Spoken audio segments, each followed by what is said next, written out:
Hello, beautiful people.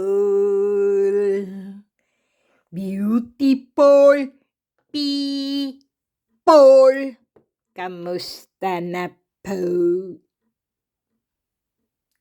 kayo?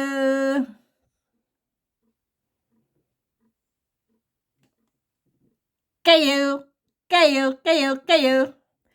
Ito na naman tong babaeng ito. Ba't hindi pa natutulog tong babaeng ito? Ito, istorbo na naman to eh. Parang luka-luka yung babae na yan. May sayad yata yan eh. Ay buyag! Intawon! Wala intawon, ko'y sayad. Beautiful people! May nagtatanong po kasi beautiful people, no? Sandali, inom lang ako ng mainit na tubig. Agoy, kainit. Beautiful people, kasi po, marami pong nagtanong sa akin po, mga baguhan ko pong mga subscriber po. Bakit daw po mahalaga ang mga batong ito? At kung tawagin ay mutya po. Beautiful people, sana po nanood po kayo sa mga video po ng mga antingero po. Baka po pwede rin po nilang ipaliwanag po sa inyo. Pero ang nalalaman ko po kasi beautiful people, kaya po ang mga antingero po o ang mga babaylan o mga mga manggagamot o abularyo po ba?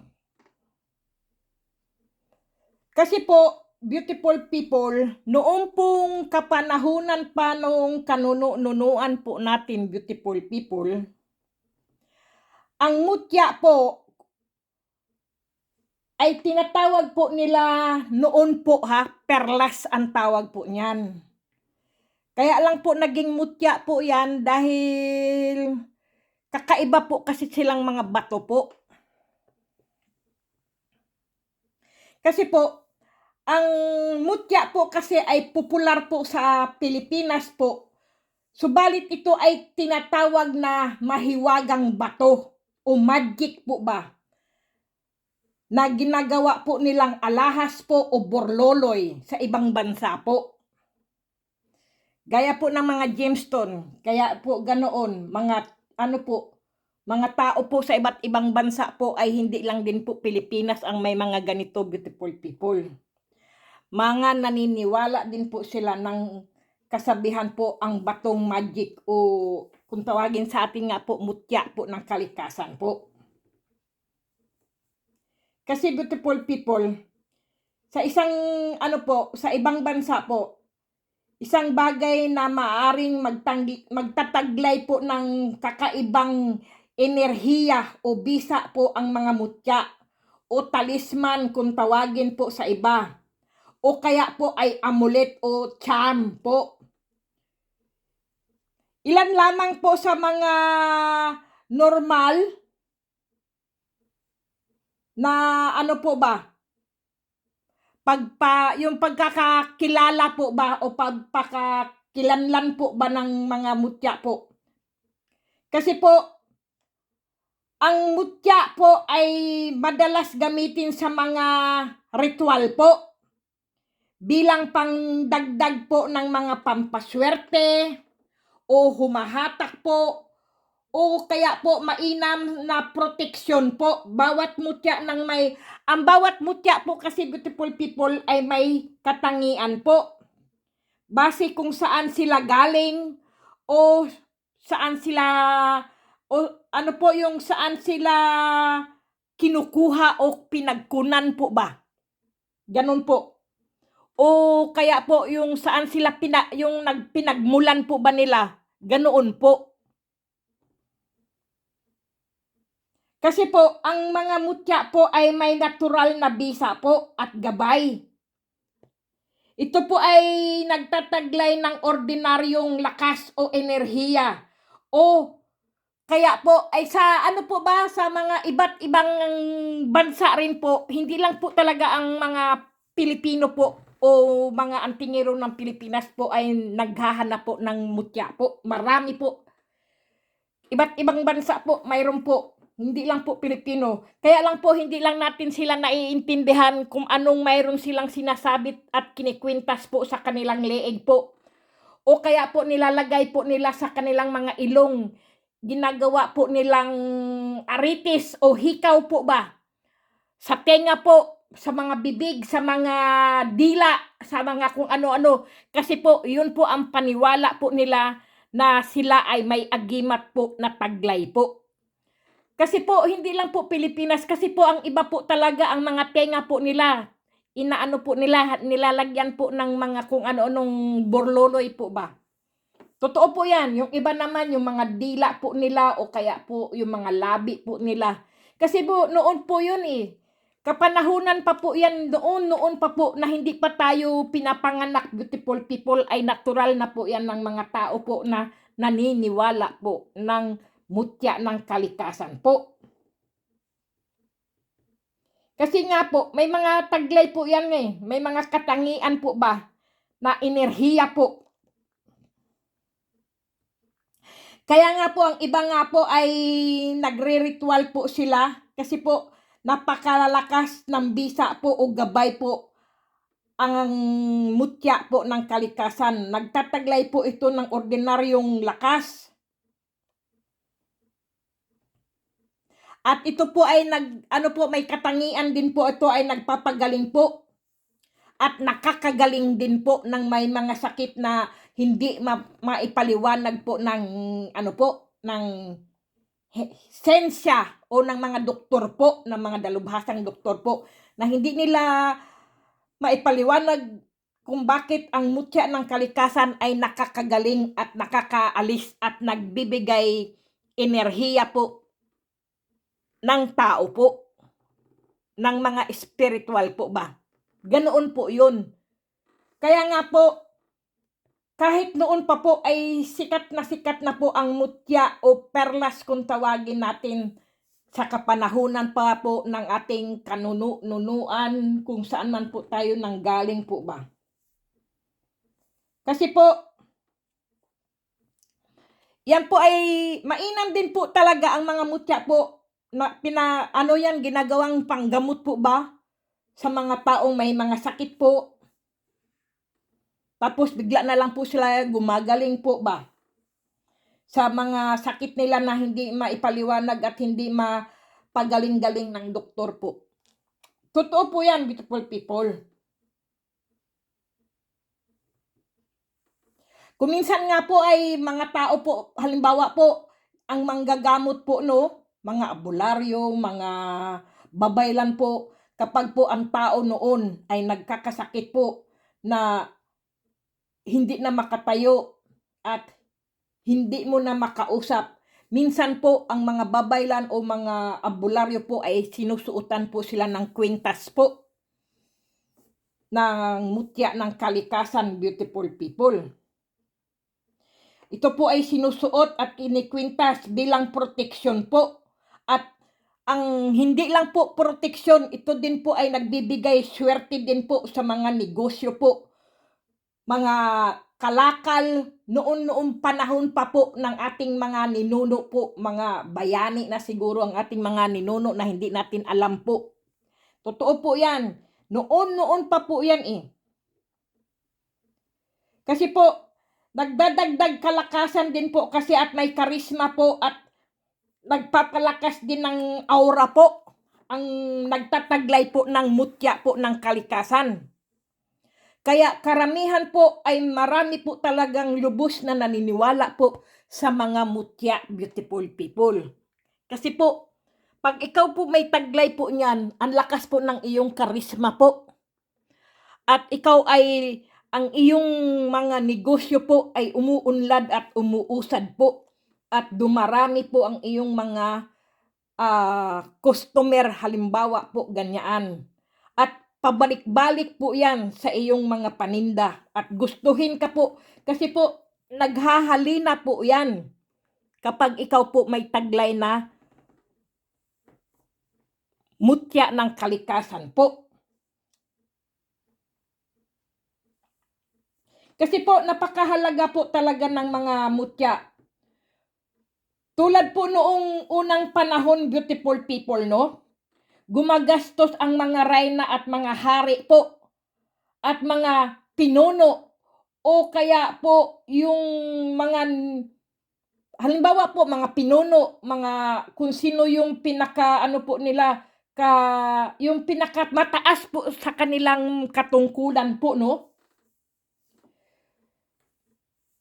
Ang ano po talaga nila, ang magkaroon po sila ng ano po, ng hiyas o ano po ba yung mutya ng kalikasan po o kung tawagin nga perlas nga po 'yan. Yan po. Kasi po kahit po ang mga hari at reyna po ay nagbabayad po ng mahal para lang po magkaroon po ng mutya sila ng kalikasan po. Dahil nga po ang mutya po ay buhay po yan sila at may gabay po. Dahil ito ay nagtataglay ng supernatural. Supernatural po ba? Nagbibigay po kasi yan ng enerhiya, beautiful people. Kaya marami po talagang umaasam-asam po na makakuha po ng mga mutya po, pero hindi po sila pinalad na magkaroon po ng mutya kasi po madalang lang po pinagbibigyan po ng Mother Nature po kung sino lang po ang gustong bigyan ng mga ano po ng nature po ba, ganoon po. Kaya sabi nga po nila, kahit anong hanap nila o panghahanting nila ay hindi sila nakakahanap.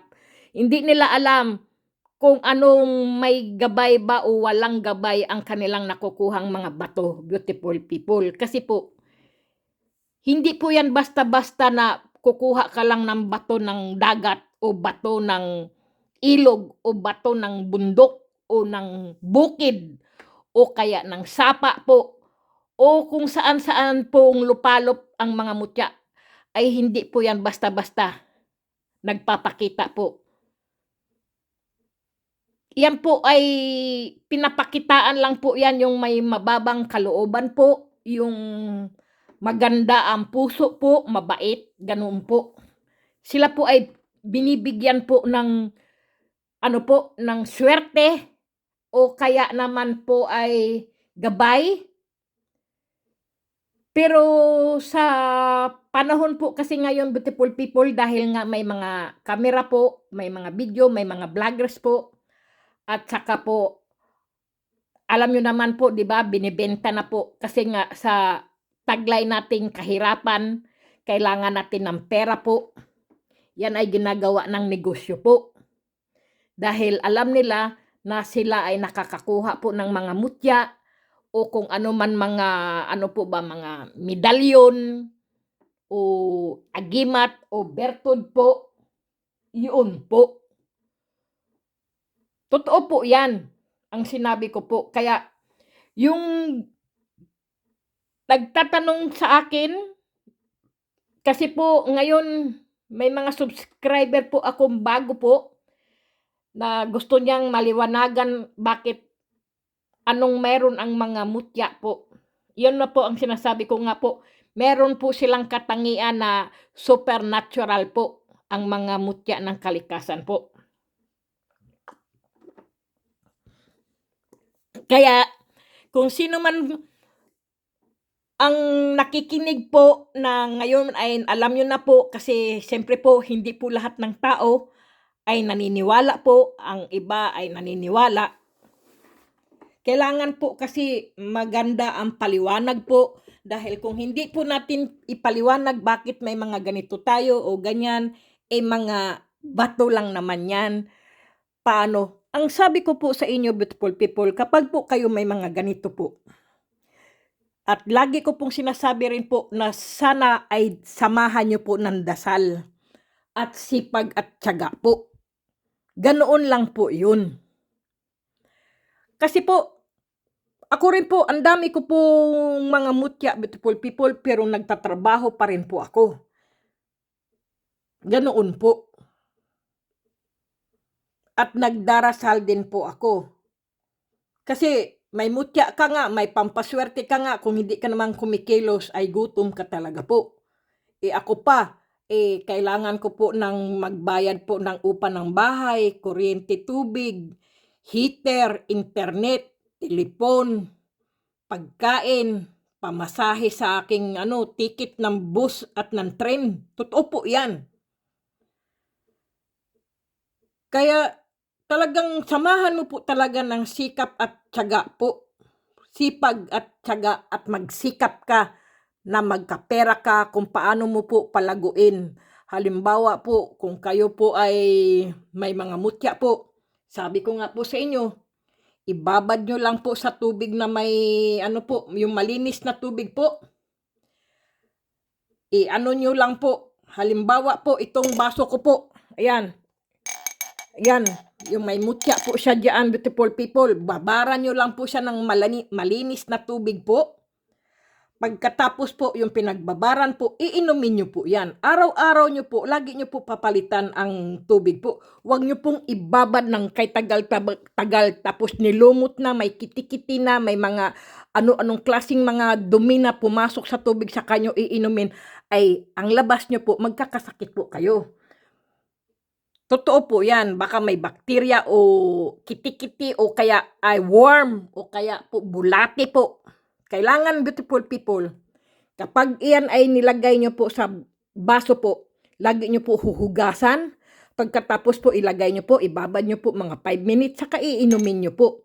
Pero ang pag-inom nyo po, beautiful people, halimbawa po ito yung tubig na ininom tapos may mutya po dyan, kakausapin nyo po yan.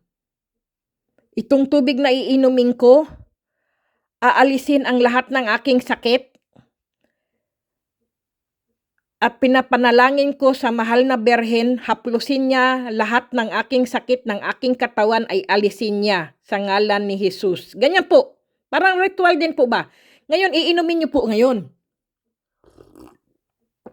Ganun po. Huwag niyo pong bukas po. Uminom kayo, pag lagi kayong umiinom ng tubig po, lagi niyong dadasalan. Sabihin niyo, Panginoon Diyos, itong pag-inom ko po ng tubig, ako po'y nagugutom, wala po akong kinakain, pero itong tubig na ito po, ito lang po ang aking laman ng tiyan ko, sana po ako po ay mabusog. Ganun po. Lagi niyo po dasalan po yan, parang ritual din po. Sabihin ko po sa inyo, hindi po talaga kayo makaranas po ng gutom po kung talagang wala po kayo. Halimbawa po, ang inyong mga pagkain po kakaunti, tapos marami po kayo. Sabihin niyo po, itong pagkain na to sana ay magkasya sa aking buong pamilya at hindi kami kulangin at sana ay lubos na dagdagan pa ng Panginoon Diyos. Ganun po, nasubrahan ang aming pagkain na kami ay mabusog. Ganun po, lagi kayo magdadasal sa Panginoon Diyos po. Pag hindi po, sabi niyo po, naku, totoo nga pala, no?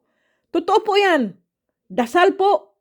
Kakaiba po kasi ang dasal. Napaka-miracle po ba? Napakahiwaga po ng dasal talaga, beautiful people. Totoo po yan. Ako nga po, tingnan nyo, December na nga po, no? Itong December po, no? Lahat po ng aking sweldo po ay nandoon po lahat. Pinasok ko na po lahat sa aking mga resibo po. Talagang zero po ako. Pero panay pa rin po ang dasal ko. Nakakakain po ako, nakakapag-almusal, nakakapagtanghalian po ako, naghahapunan din po ako. Totoo po yan. Pero ang problema po natin, beautiful people, talaga naman, di ba, ang pera po. Yun lang talaga. Sabi ko nga kung sa bagay, may frigider po kasi ako, 3 po ang frigider ko po. May frozen, alam nyo yung frozen, mga pagkain frozen po sa isang frigider po. At yung isang frigider naman po ay puro po yung mga pagkain pang araw-araw po. Ganoon po yung pwedeng lutuin sa araw-araw, iinom, kakainin, mga ganun po ba? Ganun po kasi dito sa Europe, beautiful people.